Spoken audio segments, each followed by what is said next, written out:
It's only last June when her home and ran away.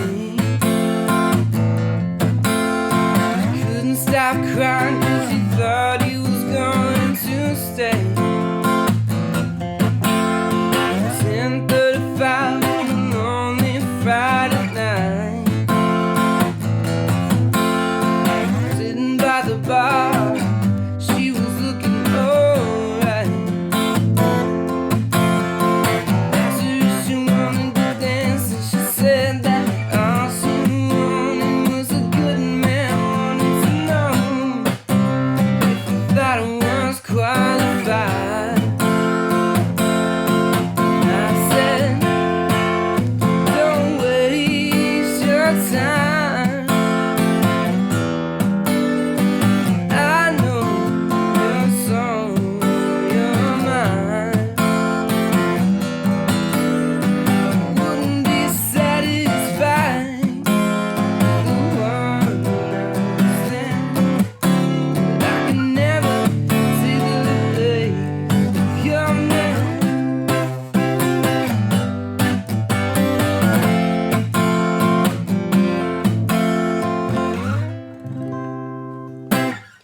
Alright, so today we're going to learn I Can Never Take the Place of Your Man by Prince. And this is kind of the acoustic version. There's a YouTube video of him playing this, and this is where I kind of learned it. So I kind of want to share it with you guys today because I think it's one of his best songs. Kind of a deep track, Prince, but it's very good, okay? Now, disclaimer, you can play this with the chords he uses, or you can do it in just open chords. Which we'll just figure that out, okay? Whichever way you want to do it. So, it is in the key of C. So our first chord in this one is a C chord. Now we're going to play a bar chord, and we're going to do it with our thumb, okay? Because the reason I'm saying that is because you're going to want to use your pinky to do a little bit of hammering on and off.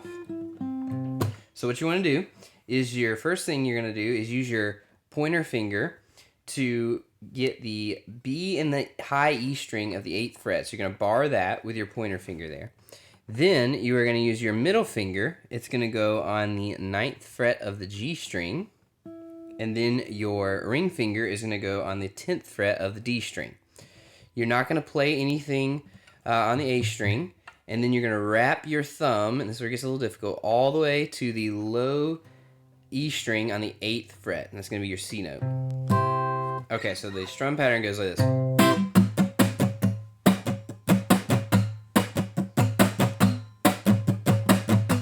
Alright, so you got your C, and then what he does is throws his pinky on the 10th fret of the G string. Okay, so when you play the C, okay, and add that.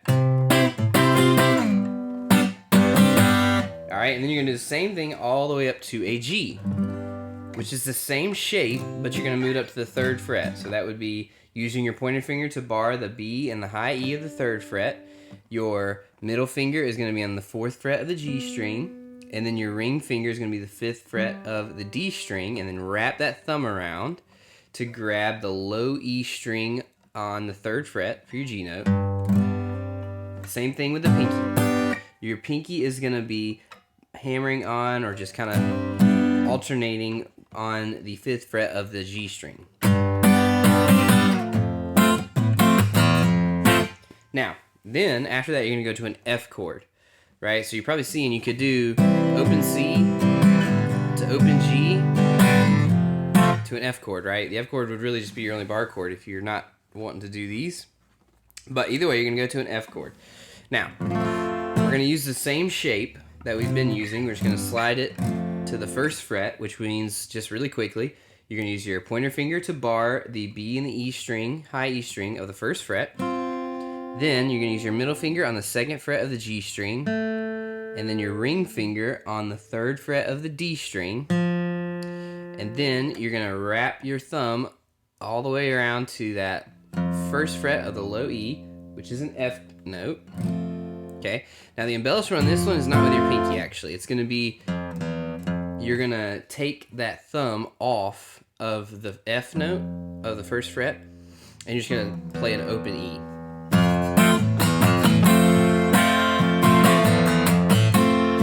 So if you're kind of hammering, or if you're just playing around with that, it's just kind of a feel thing, how many times you want to do it.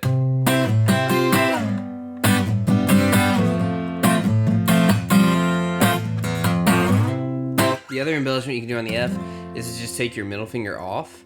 But what you don't want to do is really use the pinky. It doesn't sound as great. But you can just kind of take your middle finger off and play an open G note, open G string there. All right, so that's the verse. So only last June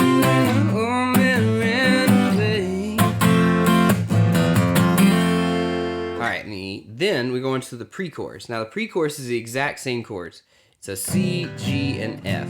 Now what I see him doing that's a little different is he's either doing some down strums,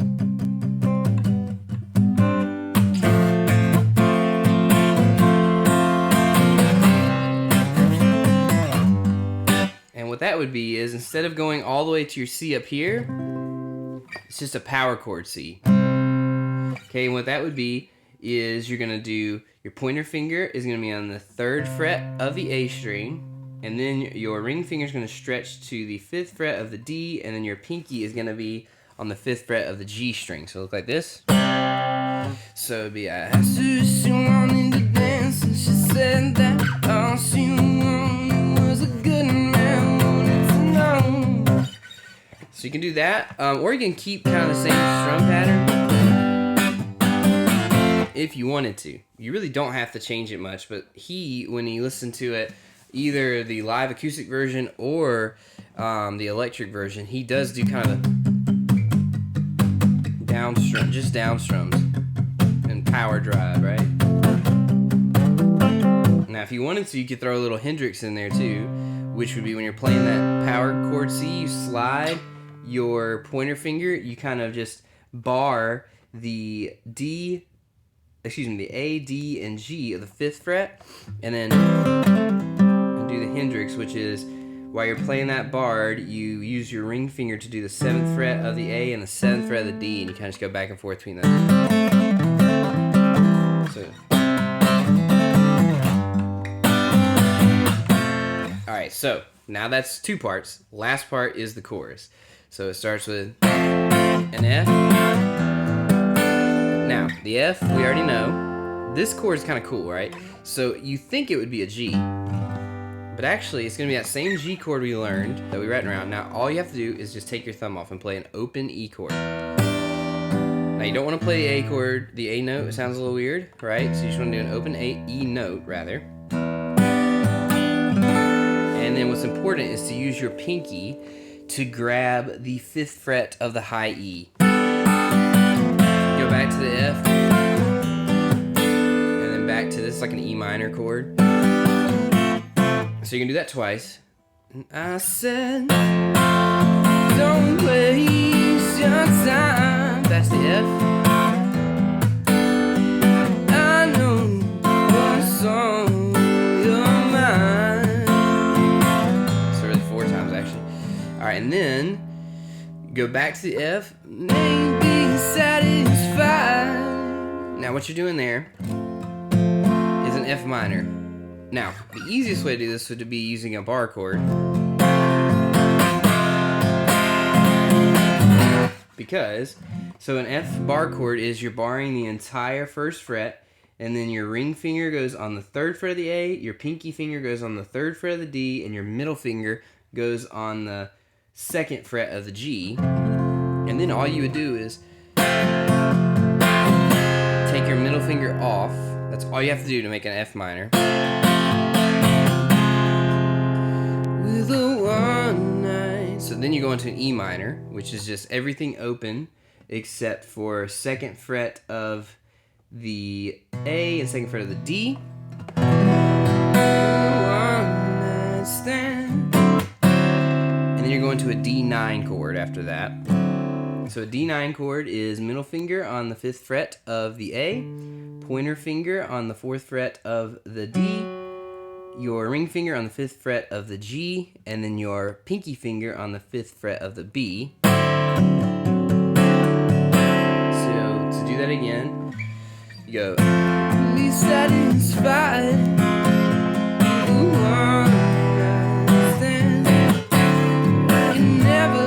and then you're gonna go to a D7. Okay, so D7 is just open D, middle finger on the 2nd fret of the G, pointer finger on the 1st fret of the B, and then ring finger on the 2nd fret of the high E. I could never, and then end with the G, take the place of your man. And then back to what you already know, and then it just repeats. Okay, so that's really the whole song. It's a very, very cool song to play with a band or by yourself on an acoustic guitar.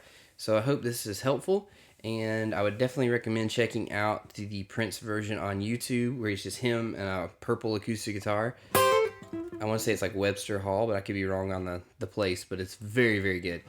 So I hope that helps you guys.